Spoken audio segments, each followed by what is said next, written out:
Ito'y kwento ng isang babae. Siya'y tulog sa umaga, gising sa gabi. Ang kanyang mukha'y puno ng kolorete. Sa lugar ng ilaw ay patay sindi.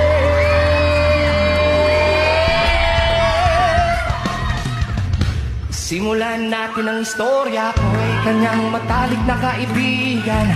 Ernesto ang aking pangalan, kwentong dapat niyong malaman. Huwag nang magbulag-bulagan, bakit ang nais natin ay malaman ang baho ng iba. Pagbibigyan kita, kilala mo ba si Magda na aking kababata? Mula pa nung pagkabata kami laging magkasama.